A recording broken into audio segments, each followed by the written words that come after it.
बीड जिल्ह्याला मुसळधार पावसानं झोडपलं। कडा शहरासह 6 गावं पाण्याखाली तर राक्षसवाडीतील छोटा तलाव फुटल्यामुळे पिकांचं मोठं नुकसान।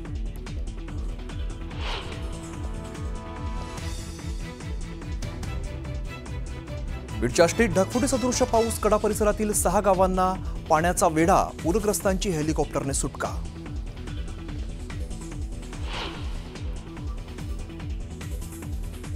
परभणीत पुराच्या पाण्यात तरुणाची जीवघेणी स्टंटबाजी। पुराच्या पाण्यात तरुणाचा पोहण्याचा प्रयत्न। सोशल मीडियावरती व्हिडिओ व्हायरल।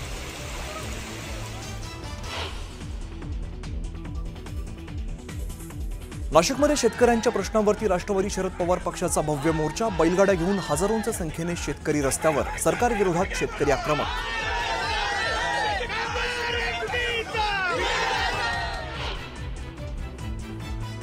बंजारा समाजाला एसटी प्रवर्गातून आरक्षण देण्याच्या मागणीसाठी जालन्यात बंजारा समाजाचा भव्य जनाक्रोश मोर्चा।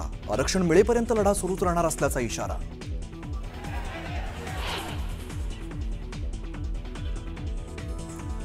भारत पाकिस्तान सामन्यावरून संजय राऊतांचे सरकारला खडेबोल। कालच्या मॅचवरती 1.5 लाख कोटींचा जुगार खेळला गेला। यात पाक क्रिकेट बोर्डाला 1000 कोटी मिळाले। संजय राऊतांचा गंभीर आरोप।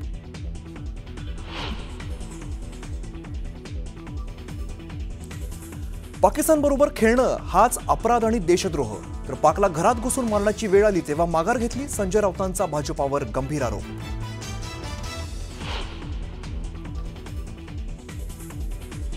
पूजा खेडकरच्या आईविरोधात गुन्हा दाखल। वाहन चालकाला घरात डांबून ठेवणं आणि अपघातग्रस्त गाडी पळवून लावल्याच्या प्रकरणी कारवाई। पूजा खेडकरच्या आई वडिलांचा शोध सुरू।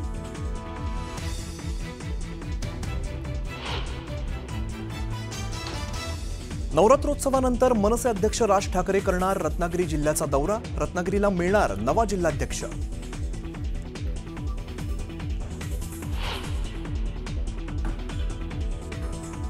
आचार्य देवव्रत यांनी घेतली महाराष्ट्राच्या राज्यपालपदाची शपथ। देवव्रत यांच्याकडे राज्यपालपदाचा अतिरिक्त कारभार। संस्कृतमधून देवव्रत यांनी घेतली शपथ।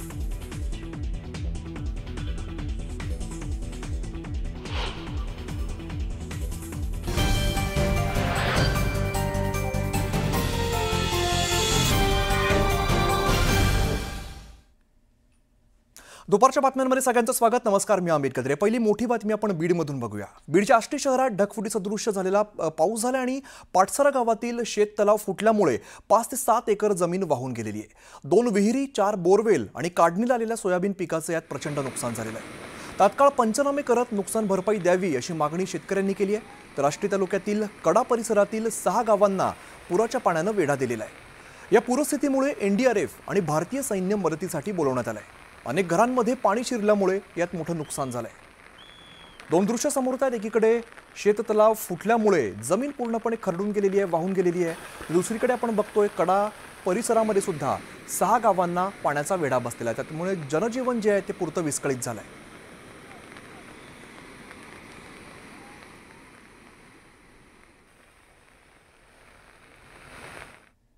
बीडच्या आष्टी तालुक्यामध्ये अतिवृष्टीने कहर माजवलेला आणि गहू खेल भागामध्ये अतिवृष्टी आलेल्या पुरामध्ये कांदा चाळ वाहून गेलेली आहे। शेतकऱ्यांच्या डोळ्यादेखत काढून ठेवलेला कांदा वाहून जाताना पाहून शेतकऱ्याला अश्रू अनावर झालेले आहेत। कांदा चाळ वाहून जातानाचा व्हिडिओ सध्या समोर येतो।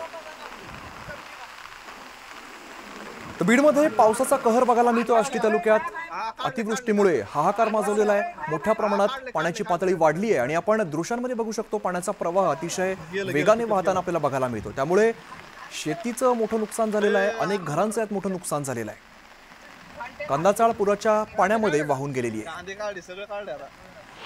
दरम्यान बीड जिल्ह्यामध्ये झालेल्या मुसळधार पावसामुळे बीड जिल्ह्यातील राक्षसवाडी या ठिकाणी असलेलं एक छोटं धरण फुटलंय। त्यामुळे हजारो लिटर पाणी वाया गेलंय। नागरिकांच्या घरासह शेतात पाणी शिरल्यामुळे मोठं नुकसान झालंय। धरण मोठ्या क्षमतेनं पूर्ण क्षमतेनं खरं तर भरलेलं होतं आणि हे छोटं धरण फुटल्यामुळे हे सगळं पाणी आजूबाजूच्या परिसरामध्ये असेल, गावामध्ये असेल ते पसरलेलं आहे। त्यामुळे शेतकऱ्यांचं प्रचंड नुकसान झालंय, कारण शेती खरडून निघाली आहे। तर दुसरीकडे अनेक रहिवासी भागात सुद्धा हे पाणी शिरलंय। त्यामुळे गृहोपयोगी वस्तू आहेत त्या सुद्धा यामध्ये खराब झाल्यात।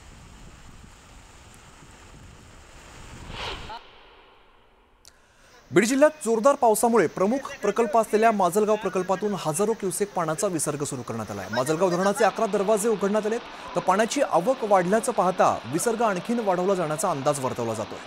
तर आष्टी तालुक्यात ढगफुटी सदृश्य पाऊस झाल्यामुळे कडी नदी कमलेश्वर नदीने आता धोक्याची पातळी ओलांडली आहे। अनेक गावांमध्ये पाणी शिरलंय, जनावरं या पाण्यामध्ये अडकून बसली आहेत, तर पिकं सुद्धा पूर्णपणे पाण्याखाली गेली आहेत आणि यामुळे शेतकऱ्यांचं मोठं नुकसान होत आहे। एकीकडे धरण पूर्ण क्षमतेने भरलंय, त्यामुळे माजलगाव धरणाचे 11 दरवाजे उघडण्यात आलेत, त्यामुळे नदीकाठच्या गावांना आता सतर्कतेचा इशारा दिलाय। दरम्यान आष्टी तालुक्यामध्ये सुद्धा ढगफुटी सदृश्य पाऊस सुरू आणि पावसामुळे कडी नदी कमलेश्वर ही नदी ही सुद्धा धोक्याच्या पातळीवरती वाहते।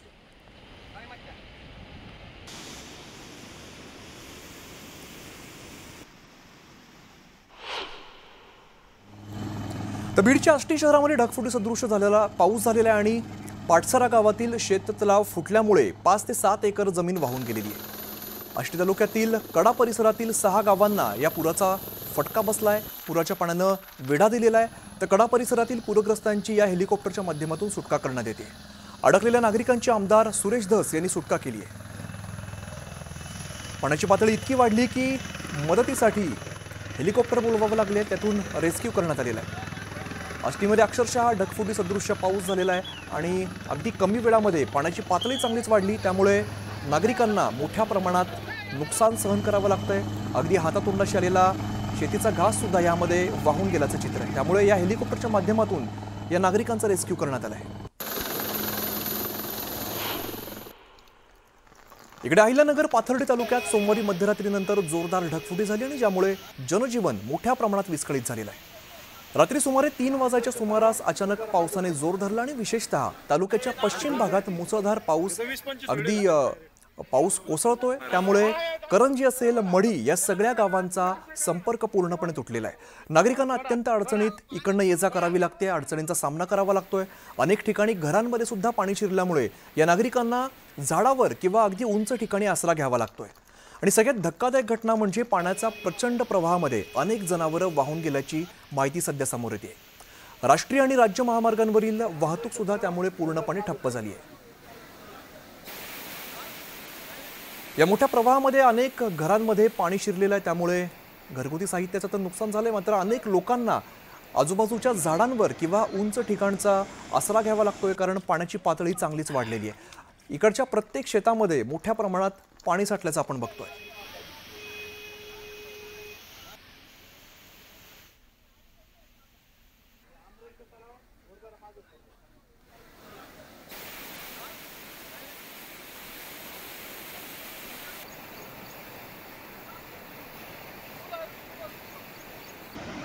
पाथर्डी तालुक्यातली आपण ही सगळी दृश्य बघतोय। अनेक गावांचा संपर्क तुटलेला आहे, कारण आजूबाजूचे जे रस्ते आहेत, जे गावांना जोडणारे रस्ते आहेत, ते पूर्णपणे पाण्याखाली गेले।